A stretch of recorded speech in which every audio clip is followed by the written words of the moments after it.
السلام علیکم ورحمۃ اللہ وبرکاتہ۔ محترم سامعین، آج کے ٹاپک میں ایک شرعی مسئلے کی وضاحت کرنا مقصود ہے۔ وہ شرعی مسئلہ یہ ہے، اذان اور اقامت کے بغیر نماز کا کیا حکم ہے؟ آیا نماز ہو جاتی ہے یا نہیں؟ اس بارے میں مختصراً آپ حضرات کے سامنے عرض کر دیا جاتا ہے۔ یاد رکھنا چاہیے، جو اذان ہے وہ شرعاً سنت مؤکدہ کا درجہ رکھتی ہے، جو واجب کے قریب ہے، دین اسلام کے شعائر میں سے ہے۔ اور اسی طرح جو اقامت ہے وہ بھی جماعت کی نماز میں سنت کا درجہ رکھتی ہے۔ لیکن اگر ہوا یہ کہ ان دونوں کو ترک کر دیا گیا، ان دونوں کو چھوڑ دیا گیا،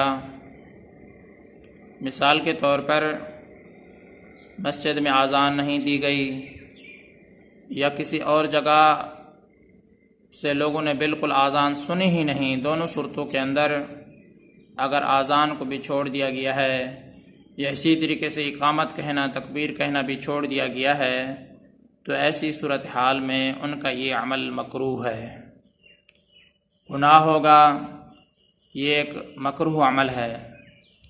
لیکن یاد رکھنا چاہیے، مکروہ ہونے کے باوجود بھی نماز کی ادائیگی میں کوئی فرق لازم نہیں آئے گا، نماز ہو جائے گی۔ اگر محلے کی مسجد میں یا کسی اور جگہ اذان ہوئی تو ان مسجد والوں نے بھی سن لی، جنہوں نے اذان نہیں کہی، تو پھر کوئی کراہت نہیں ہے، پھر کوئی مکروہ عمل نہیں ہے۔ تو محترم سامعین، اس مسئلے کا خلاصہ یہی ہے کہ اذان اور اقامت کے بغیر نماز تو ہو جاتی ہے، لیکن یہ مکروہ عمل ہے، کیونکہ اذان کا کہنا سنت مؤکدہ ہے، جو واجب کے قریب ہے اور دین اسلام کے شعائر میں سے ہے، اور اقامت کہنا بھی ایک سنت عمل ہے۔ ان کا اہتمام کرنا چاہیے، نہ کہ ان کو چھوڑ دینا چاہیے۔ اگر اذان بالکل نہیں کہی گئی، لوگوں نے بھی بالکل نہیں سنا، نماز تو ہو جائے گی، لیکن یہ ایک مکروہ عمل ہے۔ لیکن اگر کسی محلے کی مسجد میں یا اسی طریقے سے کسی اور جگہ اذان ہوئی تو ان سب لوگوں نے سن لیا ہے، تو پھر یہ کراہت والا حکم ختم ہو جائے گا۔ اللہ تبارک و تعالیٰ کی ذات سے امید ہے کہ آپ کو یہ مسئلہ صحیح طریقے سے سمجھ میں آ گیا ہوگا۔ میں آپ سب کی دعاؤں کا طلبگار ہوں۔